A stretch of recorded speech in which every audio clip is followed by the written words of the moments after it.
So, good morning to everybody.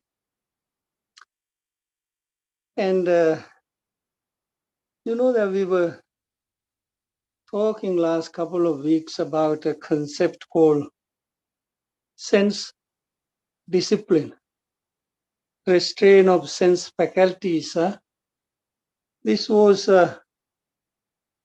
is what we were talking about. So then I ask why we are unable to have this sense discipline. Sense discipline basically doesn't mean I don't want to hear, I don't want to see, I don't want to smell, I don't want to touch, I don't want to think, kind of a rejection. It is not just kind of a way to run away from life, you see. It basically means, in the Buddhist sense, we see, we hear, we smell, we touch, we feel, whatever comes to our memory or the mind, whatever we recollect, they are that we having some sort of ability to not to go along with these impressions. So this is the difficulty, you see. This is the hard part of this practice and life, you see, that we are immediately caught up with whatever the impression, whatever the feelings that we get, and then we engage with it, and we have no break, We just engaging with all the time, automatically, you see. So this is why the sense discipline is not there, because asata sampajanas, when there is no development of awareness and the mindfulness, sense faculty is non-restrained, or we have no some sort of a discipline into the sense experiences, you see. So then we were talking about these six senses faculties, where always we usually think, there is something I see, I have a feeling, and so on and so. But there is a formula in the Buddhist teaching how this process goes on, you see. The I, the object, the I consciousness, and when these three come together, there is something called contact, which is in Pali called passo. So then this passa, this contact, each time is different. Each person has their own whatever the thing. We all are different. It's like our fingerprints. The same thing that same object that we all look at is not going to end up with the same kind of impression or the feelings. This contact, this passa, is a very important aspect of Buddhist psychology or Buddhist practice, you see. And this aspect is not only that we come to know through the awareness and the mindfulness. This also is a subject of what we call the insight meditation. Vipassana meditation has a particular aspect in relation to this, you see. And then these sense impressions, or the contact, is what gives rise to all kind of pleasant, unpleasant things that we have built up. Oh, I like this, I don't like that. I feel this is pleasant, this is unpleasant. These are all due to our contact. It's called passa. And then the Buddha says, anyatra passo patisangvedis santiti netantana vijjati. What it means is, Buddha says, without this contact, we cannot talk about experience something.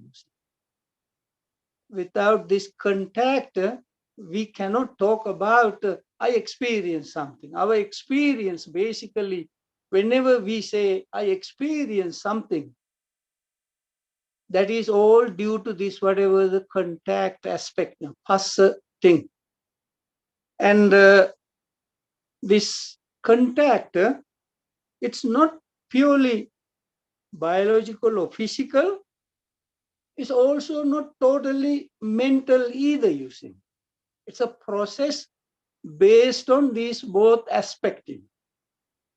It has a physical aspect and also it has a mental aspect.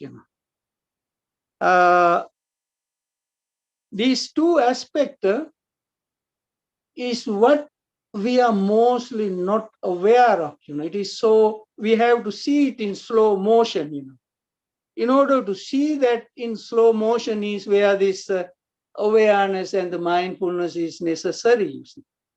Without this awareness and the mindfulness, we cannot put it into the slow motion. And in a normal speed, what we say, oh, I have this bad feeling, I have this good feeling, oh, I like it or I don't like, that kind of immediate reaction comes. But what was behind this, that we have no idea about it. So when our mind slow down to some extent, that we have a little access to that. And then also, whenever we say about aggregation of feelings, mostly the condition cause for that aggregation of feelings is this passa, you see, this contact. Passo, pacchayo, passo nidano, vedana kanda, vedana kandasa panyapanaya. Whenever we talk about, oh, I have this pleasant feeling, unpleasant feelings, neither pleasant nor unpleasant feeling. Whenever we categorize it like that, whenever we address it, the condition causes for it is this contact, you see. It's the same thing for whenever we have all kind of perceptions, all kind of conceptions. These are all coming from based on that contact. That is the cause, that is the origin of it. It also into another level, it goes into all this mental formation, what we call the sanskara, or our mental status, you see. Our mental status are also product of this contact. That is the cause, that is the origin for our general state of the mind. So then in the meditation, concentration meditation, mindfulness meditation, insight meditation, plus in the Zen also, these are the subject, these are the areas that we have to pay little attention to observe these things. You see, in a way to say where this Zen thing is going on, as we are in this particular place. Let me give a little example the way I understand it. In the Zen meditation, that you hear this particular famous phrase,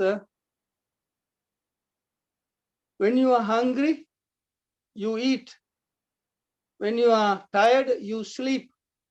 That is what the Zen is. When students come to the Zen master and ask, that's a simple way of he's putting it there, you see. You read this in the books, you have heard it many times. So then there is a question for you.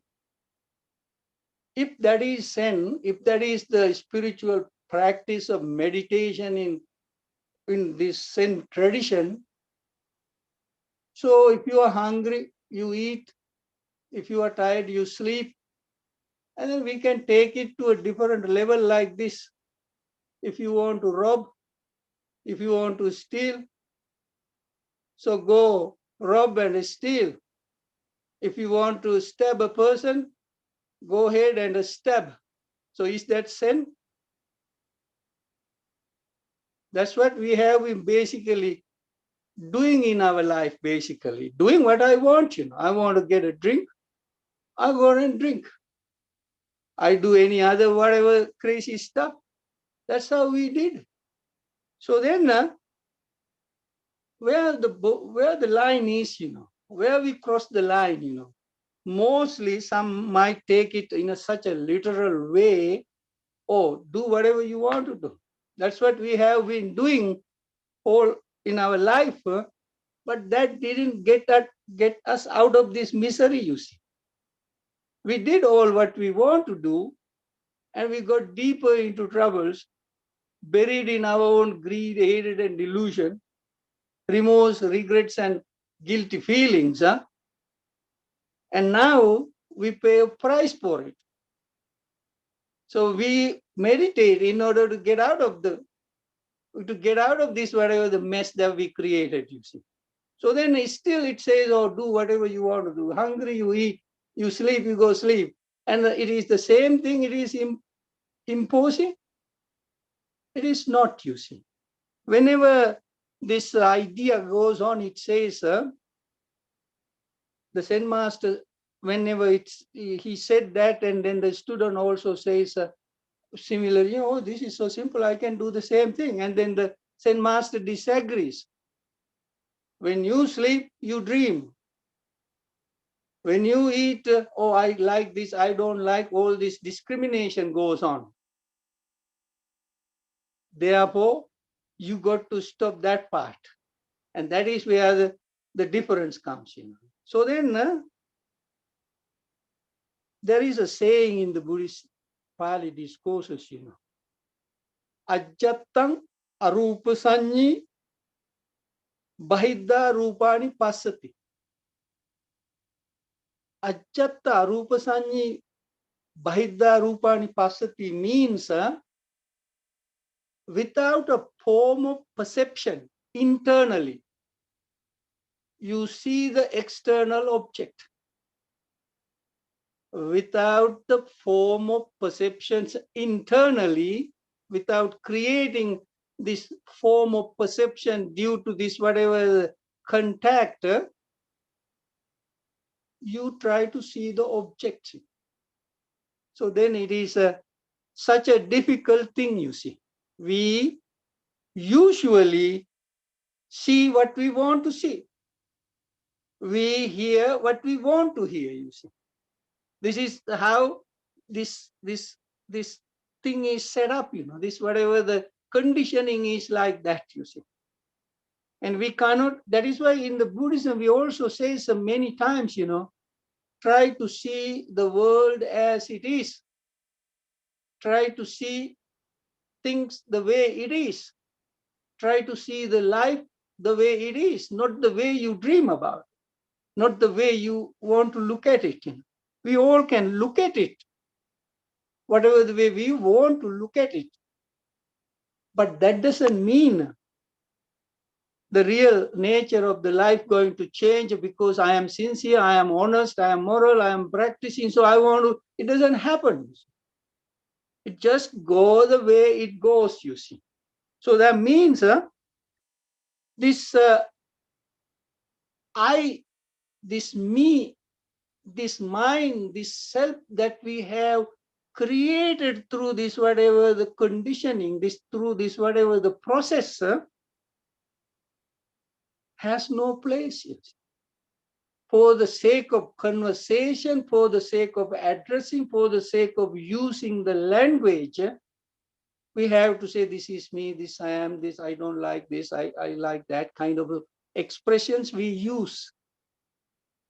But it's a temporary thing, you see. It doesn't have any substance in it or a particular self in there that I can hang on to, you see.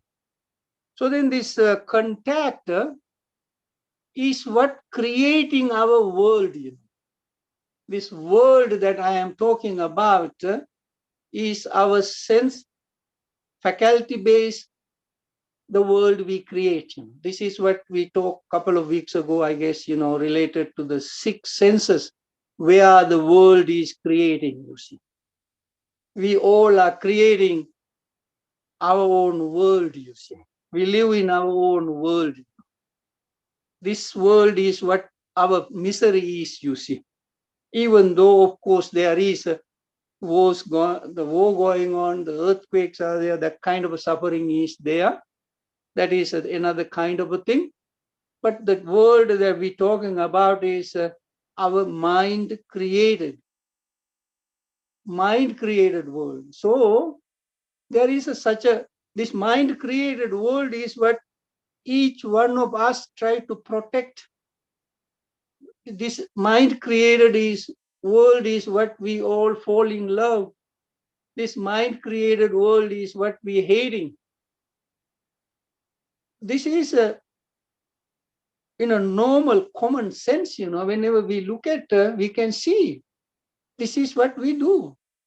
This is what our life is, Hating, liking, disliking, fighting, run away. This whole thing is this mind-created stuff, But we still continue it, So then there is a place, where the Buddha says something.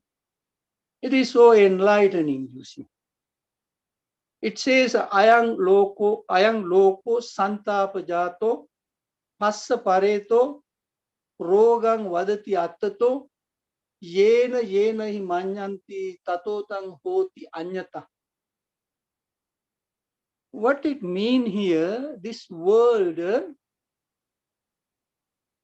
santapajato, this mind-created world which generate anguish, which generate guilt, which generate all kind of sorrowful things. And it is all given to contact. It's all due to this, whatever the contact it is created. And each time we create a different thing. In the morning, it is the most beautiful thing. In the evening, it is not. And that kind of a way that we are creating constantly, unable to maintain the same approach, same feeling towards that whatever the thing. It creating this whatever the anguish, sorrowfulness, sadness, guilt, whatever is created from moment to moment in this. And then these all forms that mind created,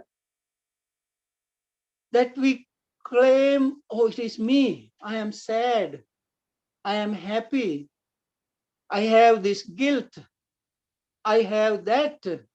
We put an identity into it.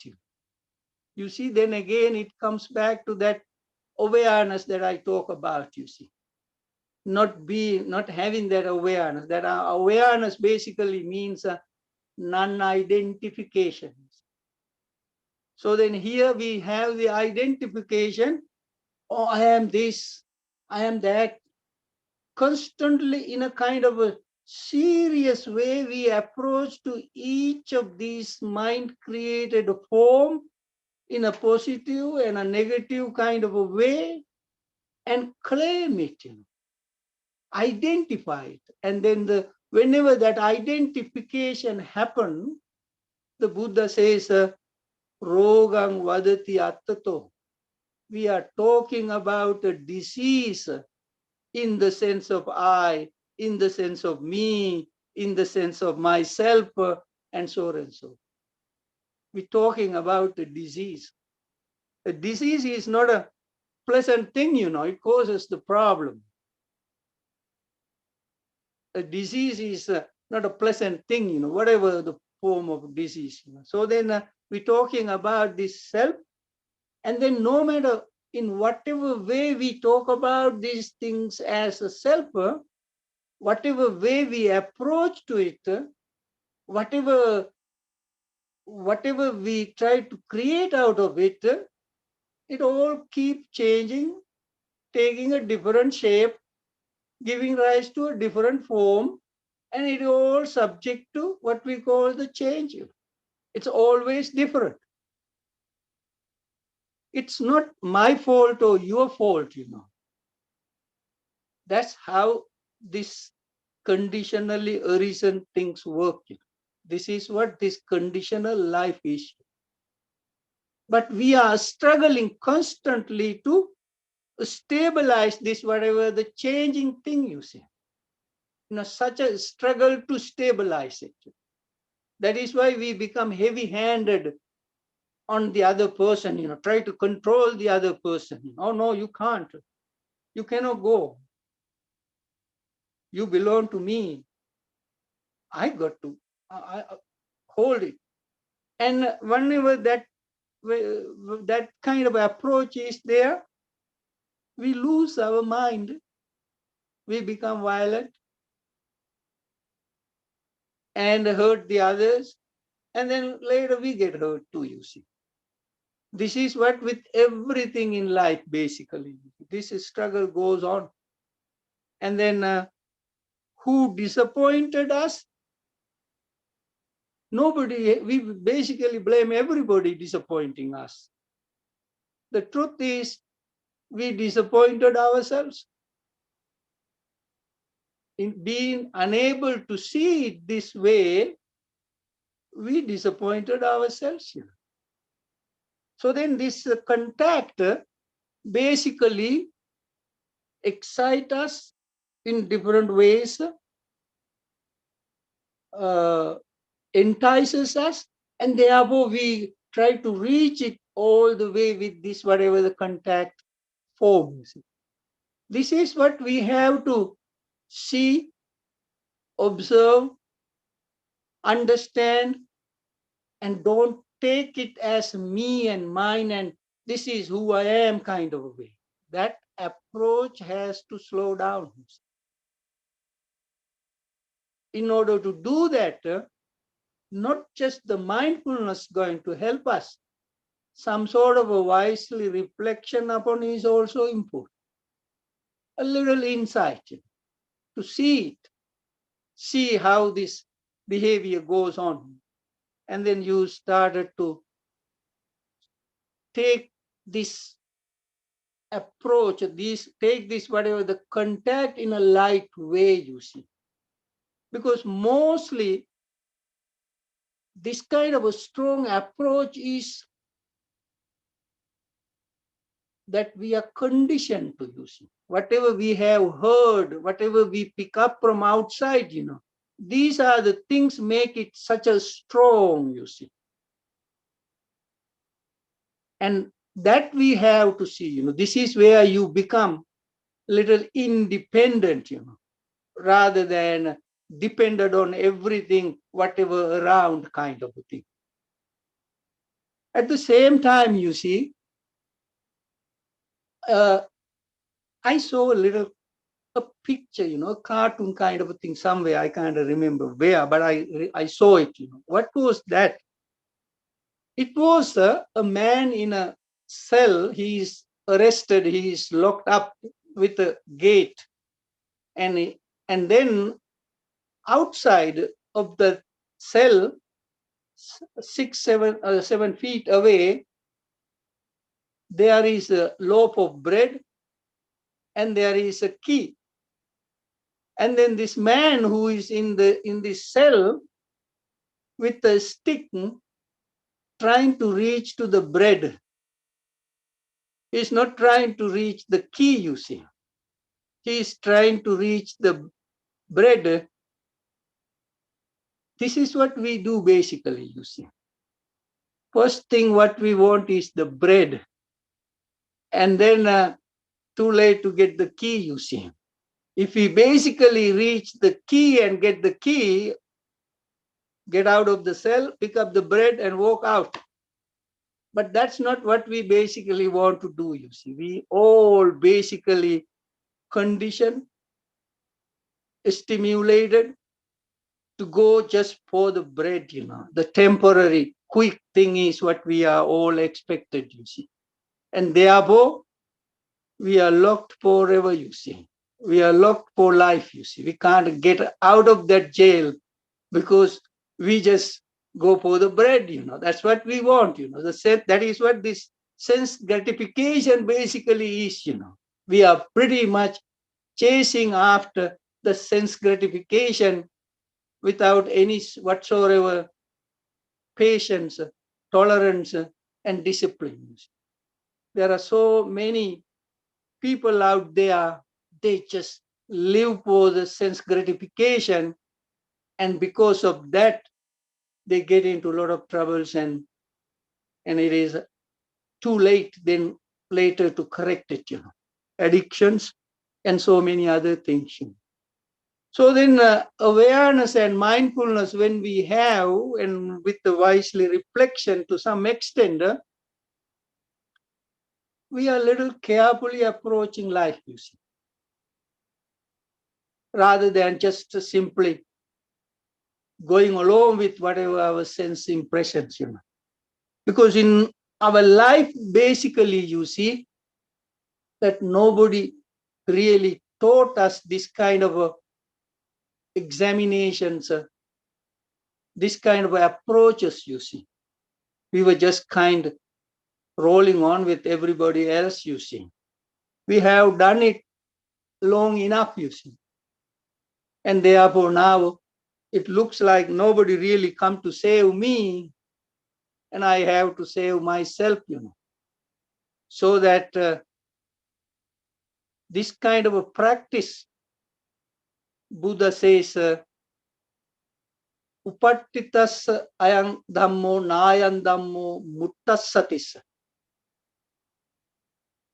For the one who has the established mindfulness, this seems to be the interesting thing, not for the one who has muddled mindfulness.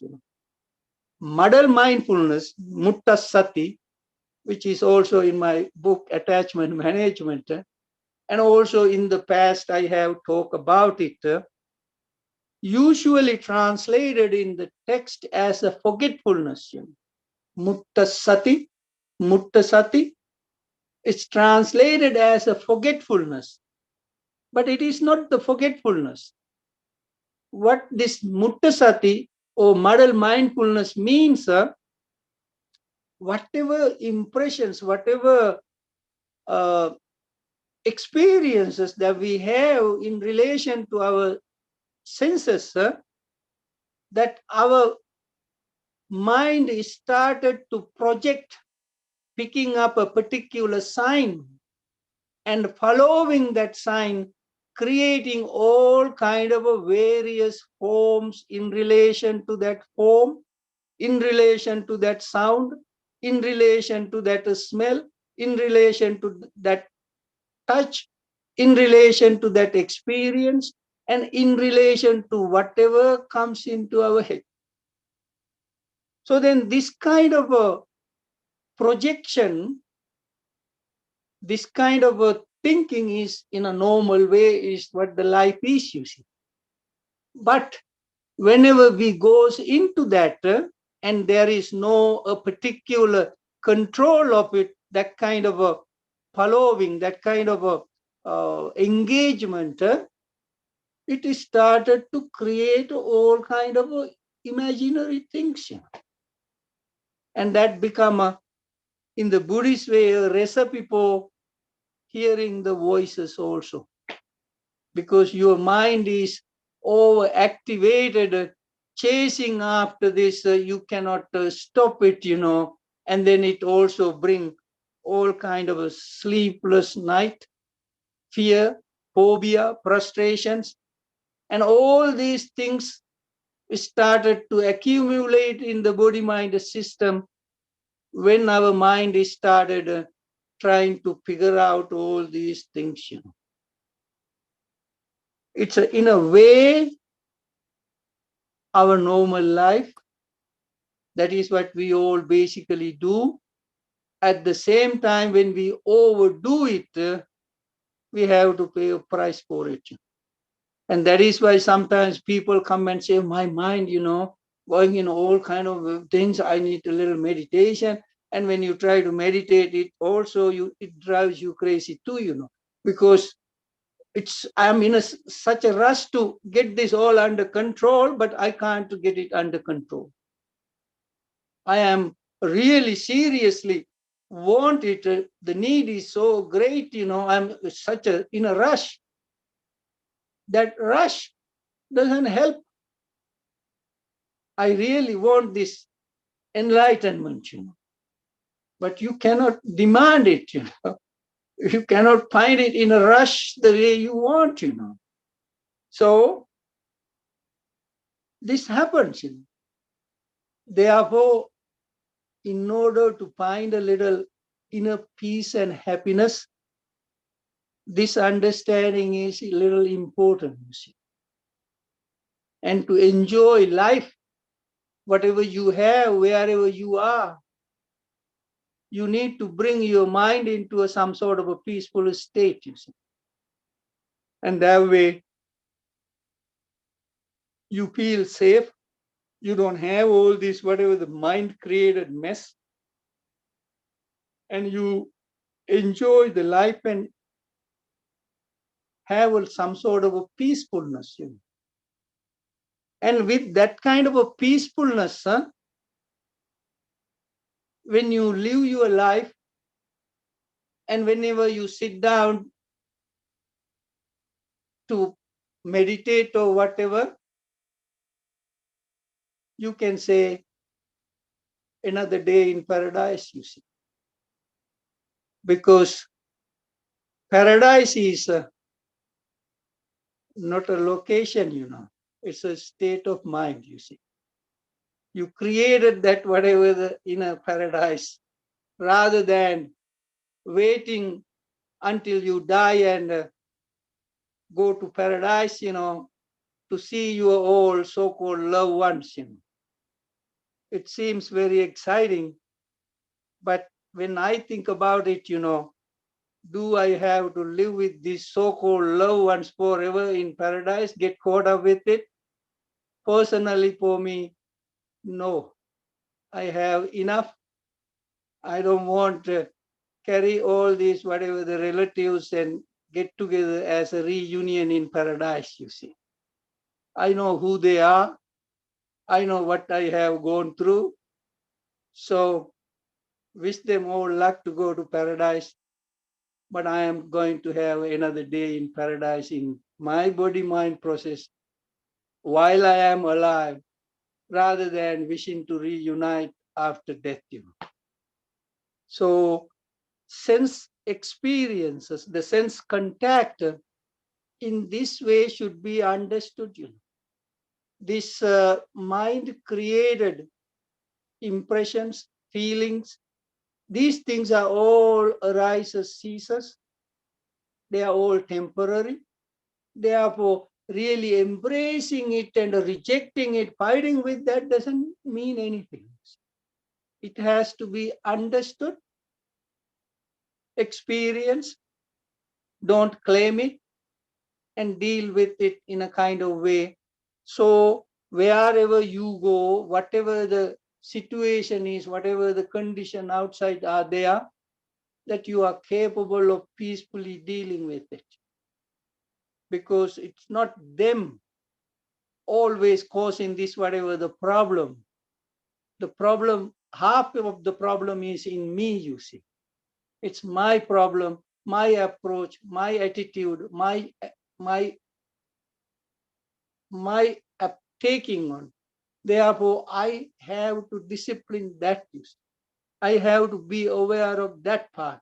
Not just only pay attention to what is out there, also have to look at what is my approach, what is my contact here, how I contact it. That has to be checked too, That is how this sense discipline is. So this is an important aspect into this meditation. Without that, we are not going to be in charge. We are not in control, But this conditioning will be in control of us. Let's meditate.